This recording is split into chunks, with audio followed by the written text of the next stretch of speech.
নমস্কাৰ, welcome to MK technology Hojai. ছাত্ৰ ছাত্ৰীসকল, আজি তোমালোকৰ কাৰণে মই SSLC গ্ৰামাৰৰ গুৰুত্বপূৰ্ণ অধ্যায় এটা লৈ আহিছোঁ। সেই অধ্যায়টোৰ নাম হৈছে চেণ্টেন্স কাৰেকশ্যন। চেণ্টেন্স কাৰেকশ্যননো কেনেধৰণৰ? চেণ্টেন্সত কিছুমান ভুল থাকে, হয়তো সেইটো ডিটাৰমিনাৰৰ ভুল হ'ব পাৰে, প্ৰিপজিশ্যনৰো ভুল হ'ব পাৰে বা অন্যান্য কিবা।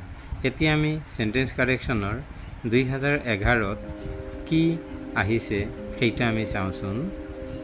2011ত প্ৰথম যিটো আহিছে সেইটো হৈছে উই নিড ছাম ফাৰ্নিচাৰ্ছ। এতিয়া ফাৰ্নিচাৰ্ছত এছ নবহে, সেয়েহে হ'ব we need some furniture. Second অপশ্যনটো হৈছে the both parents were present at the ফাংচন। এতিয়া দ্য বোথ পেৰেণ্টছটো হৈছে ভুল, দ্য বোথ পেৰেণ্টছ নহয়, both the parents were present at the function. Next, when you do your homework. When you do your homework, এই সেন্টেন্সটোত কত ভুল আছে? ইয়াত হ'ব when do you do your homework. Please tell me who is your headmaster. ইয়াত কত ভুল আছে? এইটো ইন্টাৰগেটিভ সেন্টেন্স হ'ব, সেয়েহে please tell me who your headmaster is. সেইটোৱে শুদ্ধ হ'ব, please tell me who your headmaster is. এতিয়া পিছৰ অধ্যায়ত 2011ৰ আন এটা বাকী আছে, সেইটো হৈছে I have visited the zoo last year. এতিয়া লাষ্ট ইয়াৰ চেণ্টেন্সত থাকিলে ফাৰ্ষ্ট ইনডিফিনিট টেন্স হয়, কিন্তু ইয়াত দেখা গৈছে যে প্ৰেজেণ্ট পাৰফেক্ট দিয়া আছে, সেয়েহে শুদ্ধটো কি হ'ব? I visited the zoo last year. এতিয়া 2012ত কি আহিছে সেইটো আমি চাওঁ। He is a MRCP and his brother is a FRCS. এতিয়া এইটো হৈছে ডিটাৰমিনাৰ মিষ্টেক। ডিটাৰমিনাৰ মিষ্টেকত কি হয়? ডিটাৰমিনাৰৰ আৰ্টিকল পাৰ্টটোত ভাল চাউণ্ড থকা কনচনেণ্ট থাকিলে এন বহে, সেয়েহে হ'ব he is an MRCP and his brother is an FRCS. 6 miles are a long distance. এতিয়া 6 miles এখন ঠাইৰ নাম বুজাইছে, সেয়েহে কি হ'ব?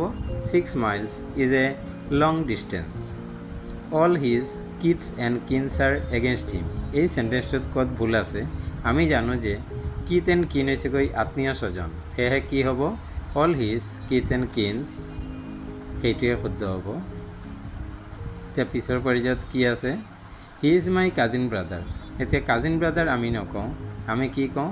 কাজিন। এতিয়া শুদ্ধটো কি হ'ব? He is my cousin. I go' to school by foot. এতিয়া বাই ফুট খোজকাঢ়ি নহয়, মই স্কুললৈ খোজকাঢ়ি যাওঁ, সেয়েহে কাৰেক্ট ফৰ্মটো হ'ব I go' to school on foot. 2013ত কি আহিছে আমি চাওঁ। Money is not the solution for every problem. এই ক্ষেত্ৰত শুদ্ধটো কি হ'ব? Money is not the solution to every problem. ইয়াত প্ৰিপজিশ্যন মিষ্টেক আছে চেণ্টেন্সটোত, সেয়েহে সলিউশ্যন ফৰ নহয়, সলিউশ্যন টু হ'ব। This hotel provides fooding and lodging. এতিয়া আমি ফুডিং বুলি নকওঁ, লজিংটো ঠিক আছে বাৰু, সেয়েহে শুদ্ধটো কি হ'ব? This hotel provides food and lodging. 2013ৰ আৰু কেইটামান বাকী ৰৈছে। Mister Das deals with tea. এতিয়া ডিলছ উইথ হৈছে ব্যৱহাৰ কৰা, ডিলছ ইন হৈছে ব্যৱসায় কৰা। এতিয়া সেয়েহে মিষ্টাৰ দাসে চাহৰ ব্যৱসায় কৰিছিল, সেয়েহে ইয়াত শুদ্ধটো হ'ব mister Das deals in tea. She came back with bag and baggage. এতিয়া ইয়াত উইথ মানে সৈতে, এতিয়া বেগ এণ্ড বেগেজ শব্দটোৰ অৰ্থ হৈছে টালি টোপোলাৰ সৈতে, সেয়েহে কি হ'ব? She came back and baggage. We spend the evening listening music. ইয়াত প্ৰিপজিশ্যন মিষ্টেক আছে, we spend the evening listening to music.